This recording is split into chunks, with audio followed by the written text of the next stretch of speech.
집 즐거운 동산이라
다 같이 기도하겠습니다.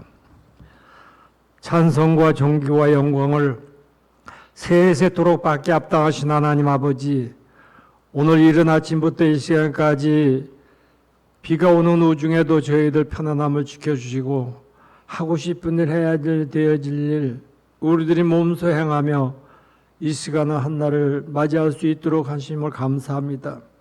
오늘도 이 시간에 예배하며 함께하는 우리 사랑하는 식구들에게도 편안함을 주시고 저희들이 한날의 수고를 기억하며 또 내일의 좋은 날을 저희들이 소망 중에 기다리고 꿈꾸며 오늘도 귀한 예배를 통하여 은혜가 충만하게 하여 주시옵소서. 오늘도 얼굴 맞대지 못하는 사랑하는 우리 모든 형제 자매들, 하나님 아버지께서 늘 그들이 있는 곳에 거처의 장막에서 그들을 보호하시고 그들의 시간과 자기들의 여건을 하나님 나라의 상급을 받는 복의 자리로 예배하는 자리로 나올 수 있는 그 모든 것들을 맞춰주시고 인도하여 주시옵소서.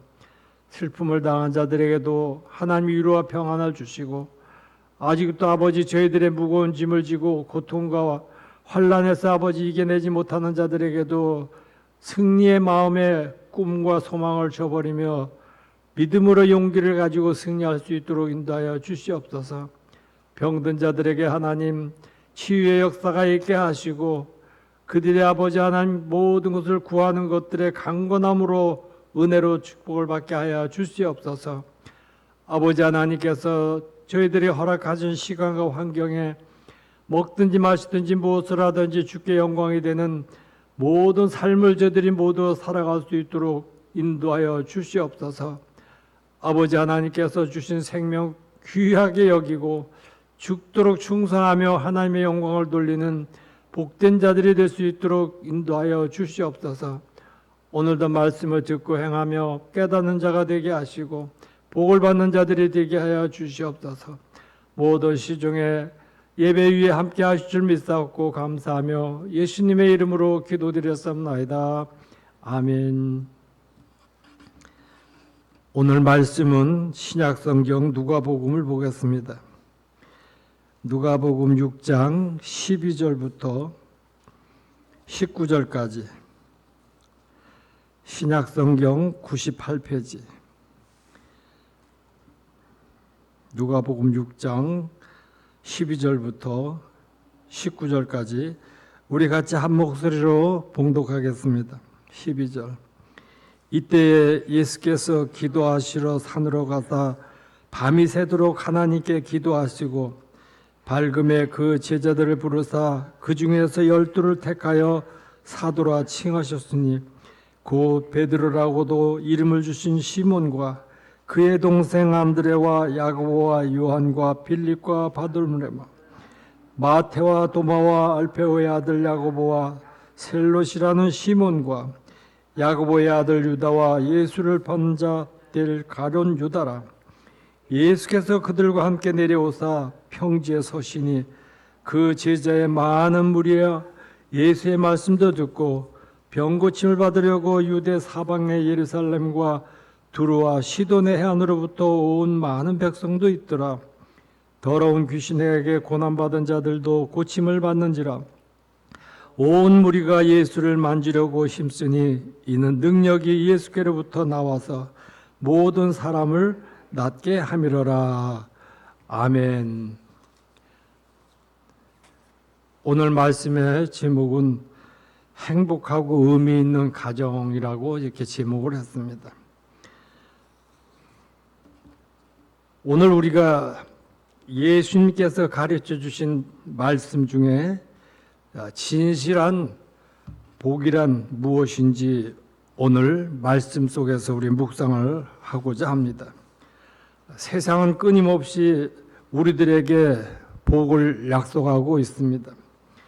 물질적인 풍요와 또 사회적인 성공, 건강과 안락함 이런 것들이 우리에게 약속돼서 이루어지려고 하지만 과연 이러한 것들이 진정 우리의 복된 삶으로 면도할 수 있겠는가 한번 우리들이 생각을 해볼 필요가 있습니다.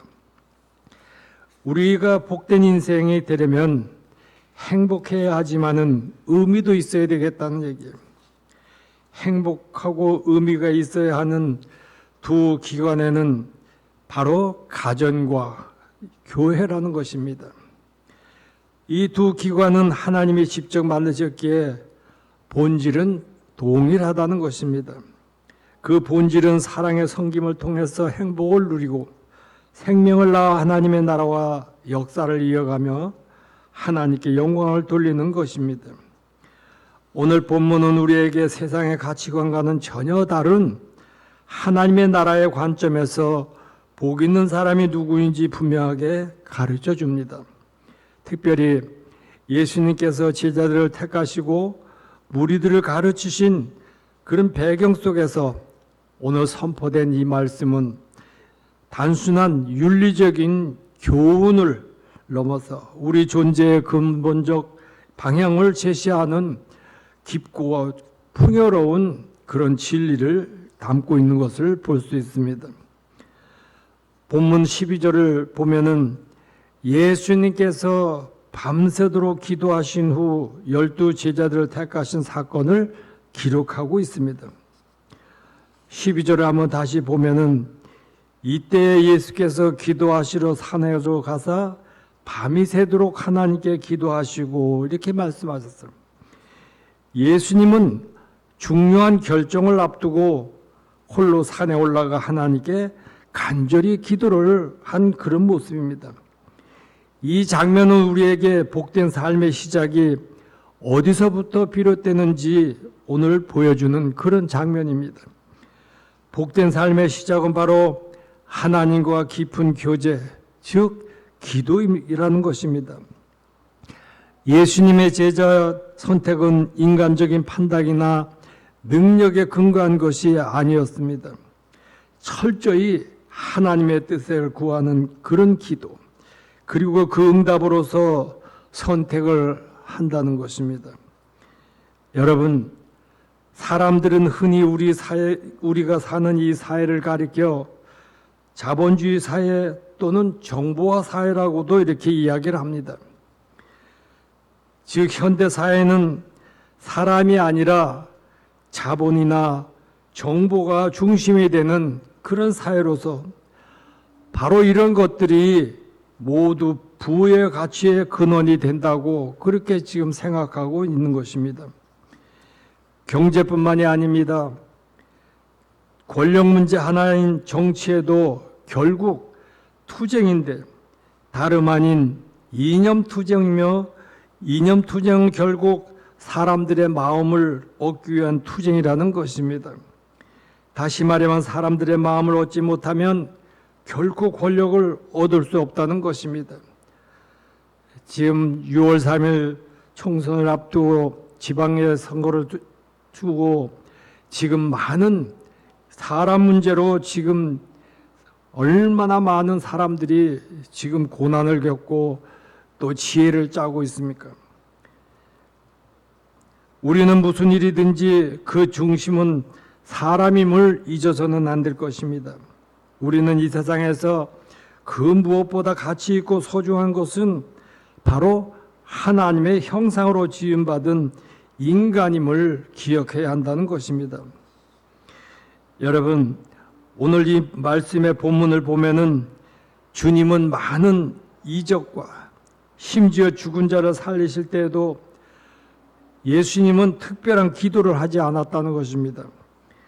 사도들을 세우실 때만큼 밤이 맞도록 그런 기도를 하지 않았다는 것입니다. 바로 여기에서부터 복이 시작되는 것입니다. 우리 전능하신 하나님 아버지께 기도할 수 있다는 사실, 이 사실이 복의 근원이라는 것입니다. 우리는 고통을 당할 때 하나님께 기도함으로써 문제를 해결할 수 있고 하나님께 기도함으로써 일용할 양식을 받을 수가 있습니다. 어려움 속에서도 기도하면은 모든 것을 이루어갈 수 있다는 것입니다. 오늘 우리들이 세상을 살아가면서 반석과 요새가 되시는 하나님께 피할 수 있다는 것, 하나님이 우리에게 도피성이 될 수 있다는 것입니다. 그러므로 기도할 수 있다는 것, 기도할 대상이 있다는 사실을 우리들이 기억하면 복이라는 것을 여러분들은 기억하시기 바랍니다. 마가복음 1장 17절 말씀을 보면은 내가 너희를 사람을 낚는 어부가 되게 하리라 이렇게 말씀하셨어요. 주님께서 이처럼 사람의 관심에 가지신 것은 예수님께서 전파하는 천국은 흔히 생각하는 아름다운 경치가 아니라 사람의 관심을 가지신 것은 예수님께서 전파하는 천국은 흔히 생각하는 그런 아름다운 경치가 이루어진 나라가 바로 사람으로 이루어진 하나님의 백성의 공동체라는 것입니다. 교회 역시 웅장하고 화려한 건물이 아니라 교회도 화려한 건물 속에 바로 하나님의 백성인 아름다운 사람을 이루어진 백성들의 공동체가 되기 때문인 것입니다. 그러므로 우리는 기업은 사람이다라고 말했던 삼성그룹의 창업자 이병철 씨의 말처럼 하나님의 나라와 교회 역시 그 핵심은 곧 사람임을 기억합니다. 오늘 우리들이 모이는 교회에도 모이는 주체는 하나님이 계시기 때문에 오지만은 거기에 함께하는 사람들은 모두 사람이라는 것. 그래서 언제나 사람은 소중히 여기고 아끼며 또한 키울 줄 아는 사람이 됨으로써 세상 사업이나 천국 사업에서 항상 성공할 수 있는 지혜로운 우리가 되어야 한다는 것입니다.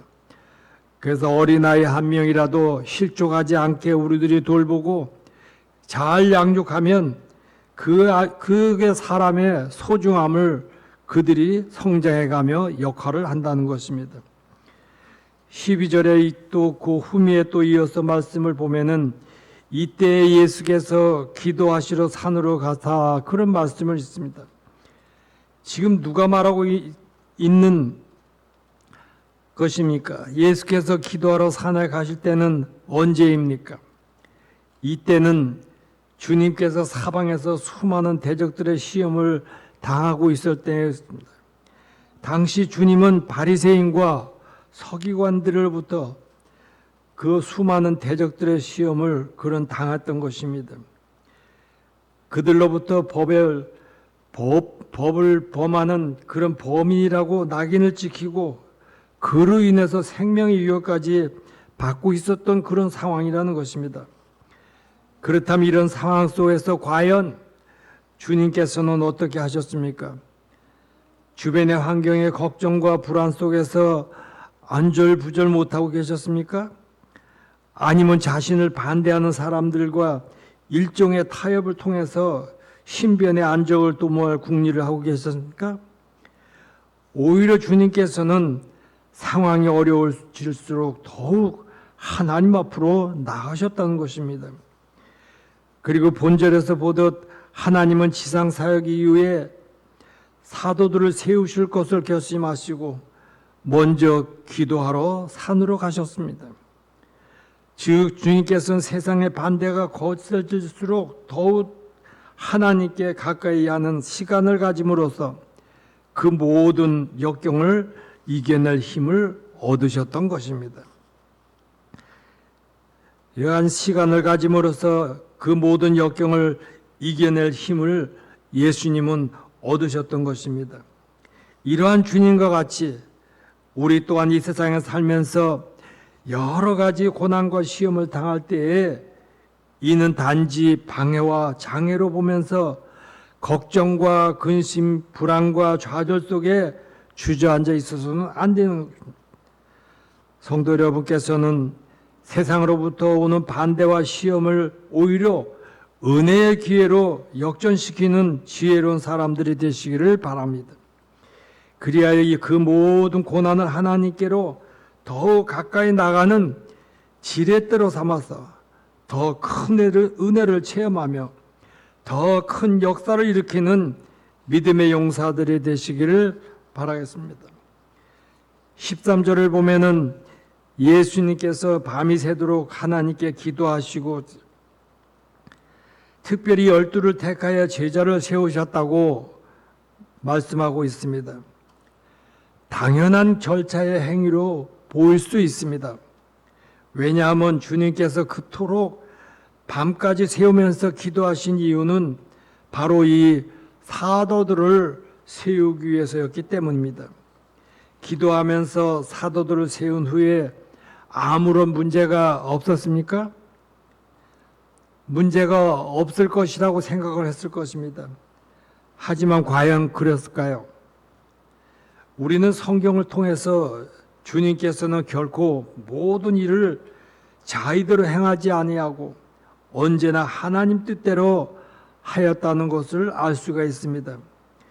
따라서 주님께서는 사도들을 세우는 그 중대한 일에 있어서도 예수님 단독으로 마음대로 행치를 않고 먼저 하나님의 뜻을 묻기 위해서 밤이 새도록 기도를 하셨습니다.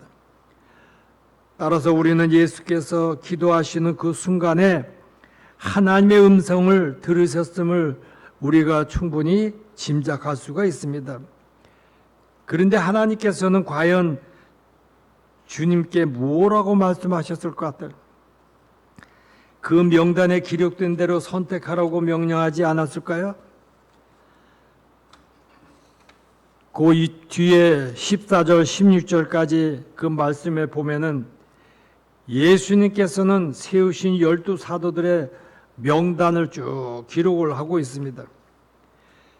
그런데 그들 명단을 보면 한결같이 평범하고 문제가 많은 사람들이었다는 것입니다. 그런데 이 명단을 읽어보면서 한 가지 특별한 것을 발견할 수가 있는데 한결같이 이런 평범한 인물이며 당시 유명하거나 사회적으로 인정받을 만한 위치에 있는 사람은 아무도 없었다는 거예요. 그냥 갈릴리 바다에서 고기잡이하는 가난하고 무식한 어부이거나 사람들에게 죄인의 취급을 받는 세금을 걷어들이는 그런 세인들이었다는 얘기입니다. 그렇다면 왜 이런 볼품없는 사람들을 사도로 세웠을까요? 주님 주변에는 수많은 사람들이 몰렸다고 오늘 본문에 이야기를 하고 있습니다. 별별 사람들이 다 모였을 거예요. 그 가운데는 니고데모나 또 젊은 관원과 같이 학식과 재산을 겸비하고 경건하게 살았던 사람들도 있었다는 것을 우리가 성경에서 찾아볼 수가 있습니다. 주님께서는 그들이 어떤 사람이라는 사실을 처음부터 모두 다 알고 계셨습니다. 그러면서 예수님은 한 번도 그들을 택하신 것을 잘못하였다고 후회한 적이 없었습니다. 도마와 같이 배반할 자까지 기도하시고 용서와 사랑으로 다시 일으켜서 사용을 하신 것을 봅니다. 이것이 하나님이 일하시는 방법이라는 것입니다. 하나님은 작은 자를 들어 쓰십니다. 왜 그렇습니까? 사람으로 자랑하지 못하게 하기 위한 그런 그 내막이 있습니다. 이와 관련해서 사도 바울은 하나님께서 세상에 미련한 것들을 택하사 지혜 있는 자들을 부끄럽게 하시고 세상에 약한 것을 택하셔서 강한 것을 부끄럽게 하시며 또 없는 자를 택해서 있는 것들을 폐하려 하시니 이는 아무 육체라도 하나님 앞에서 자랑하지 못하게 하려는 것이다. 그런 말씀을 우리는 알고 있습니다. 그러므로 성도 여러분, 여러분 중에 스스로 자신은 작은 자라고 생각하는 사람이 있다면 그 일로 낙심하지 마십시오. 오히려 그것으로 인해 하나님께 크게 사용될 수 있음을 알고 하나님 앞에 더욱 자신을 준비시켜 나가시기를 바랍니다. 하나님께서 보잘것없는 우리를 부르신 것 자체가 사실은 큰 일을 쓰시기 위함이란 얘기예요. 성도 여러분, 오늘 본문을 보면 그리스도께서는 천국의 기초를 놓기 위해 세상에 탁월한 그런 자들이 아니라 오히려 베드로와 요한과 같이 아주 평범한 사람들을 예수님은 부르셨다는 것입니다. 사도들을 불러 세우시면서 가정을 만들고 교회를 세우는 그 신학적인 원리는 무엇인 것 같습니까? 제가 볼 때는 먼저 기도하는 것입니다. 기도하면서 하나님의 뜻과 위로를 구하며 사명을 감당할 능력을 구하는 것입니다. 진심으로 기도하다 보면 하나님의 마음과 사랑으로 가족들을 섬기며 사랑할 수 있게 된다는 것입니다. 이러한 가정이 공동체가 하나님의 영광을 올려드리는 교제 공동체가 된다는 것입니다. 두 번째는 꿈을 주는 것입니다. 제자들은 볼품이 없는데 주님은 그들을 불러 가르치고 품어주며 꿈을 다듬어 나갔습니다. 우리의 공동체인 가족이나 교회에서도 공유한 눈으로 바라보고 기대감으로 양육하는 것입니다. 나는 은혜로 부름을 받았고 공동체와 가족들의 기대함으로 양육받아 오늘 이런 사람이 되었다. 여러분들은 마음에 그런 믿음을 가져야 될 것입니다. 세 번째는 함께 내려오는 것입니다. 예수님 함께 내려와 말씀을 가르치시고 주님께 나온 모든 병든 자와 귀신 들린 자를 고쳐주셨습니다. 또 제자들을 훈련을 하셨습니다. 함께하는 것은 우리 공동체 또 가정 등에 국한 것이 아니라 내 주위의 모든 사람에게 주님의 사랑을 전하고 치유해 주는 그런 사역의 공동체 또 교회 가정이 되기를 축복합니다.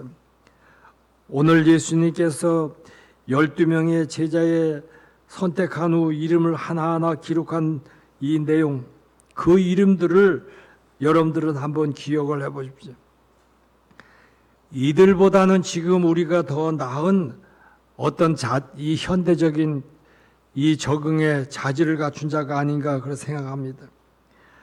아무쪼록 우리가 가정의 달을 맞이해서 예수님은 생소한 12명을 모아가지고 가정적인 구성을 만들며 그들에게 한 사람 한 사람 사역할 수 있는 임무를 부여하고 사명을 주고 그들이 또 그 일을 감당할 수 있도록 잘 양육하는 그런 모습을 우리는 봅니다. 오늘 말씀의 제목과 같이 우리가 이제 세상을 살면서 행복만 찾는 것이 아니라 행복 안에는 참된 거기에 의미를 가진 그런 공동체, 그런 우리의 삶의 터전이 되어야 된다는 것입니다. 이제 우리들이 오늘 말씀을 통해서 이 평범한 이야기, 평범한 사람, 이런 가운데서 하나님이 우리를 골라서 선택해서 사용하고 있다는 거, 여러분들은 은혜로 알고 늘 감사하며 하나님의 동행하는 그 믿음이 복인 줄 알고 우리가 사도들의 그 부름받은 자와 같이 이 시대에 여러분들이 하나님의 부름을 받고 사명을 감당할 수 있는 권위 있고 능력 있는 하나님의 자녀가 되고 또 하나님의 일을 맡아 하는 사도가 될 수 있는 그런 은혜가 있기를 축복합니다. 기도하겠습니다. 하나님, 기도보다 앞서지 않으신 예수님을 닮기 원합니다.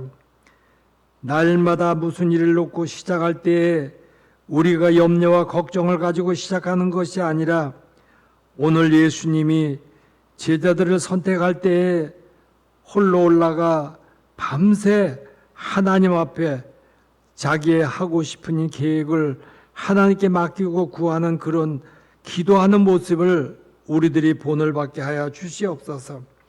날마다 주님과 교제하는 교회와 가정이 되기를 원합니다. 주님의 은혜 안에 우리들이 감사하며 서로 축복하는 우리 교회와 가정이 되게 하여 주시옵소서. 주님의 치유가 필요한 이 모든 우리의 삶 속에 하나님의 능력과 하나님의 놀라운 기적과 같은 일들을 우리를 통해서 역사하게 하여 주시옵소서. 아버지 하나님께서 이제 우리들에게 허락하시는 권능을 통하여 모든 일을 하나님의 영광만 이루어갈 수 있는 복된 자들의 삶을 살아갈 수 있도록 인도하여 주시옵소서.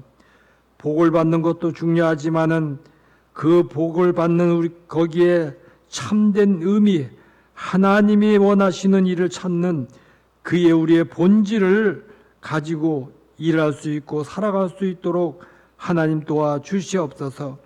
오늘도 이 시간에 함께 예배한 우리 사랑하는 모든 식구들 한 사람 한 사람 온 천하보다도 귀히 여기시고 저들의 삶 속에 하나님 눈물을 보시고 그 눈물을 닦아주시며 저들의 아버지 고통받고 슬퍼하는 간절한 호소하는 기도를 들으셔서 하나님 그들의 마음의 위로와 평안을 지켜 주시옵소서. 이 나라의 민족에 하나님 이 사회의 질서가 바로 서게 하시고 아버지 함 사랑이 메말라가는 곳에 그리스도의 사랑으로 충만하게 채워지는 역사가 있게 하여 주시옵소서. 일할 곳은 많은데 아버지 하나님 일꾼이 없다고 하는 이 시대에 하나님 올바른 선한 이들을 세우셔서 하나님 일을 감당하게 하시고 또 이 나라의 민족의 살 길을 엮어가는 좋은 일꾼들로 쓰임받는 자들이 선택될 수 있도록 인도하여 주시옵소서.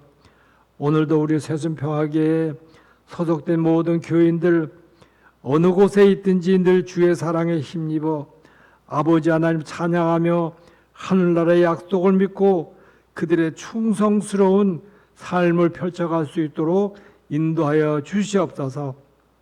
우리 새순평화교회의 창대함을 꼭 지켜주시옵고 이곳에 아버지 성령의 역사하심과 이 성전을 들며 날며 풍성한 꼴을 먹고 마시고 누릴 수 있는 은혜가 넘치게 하여 주시옵소서.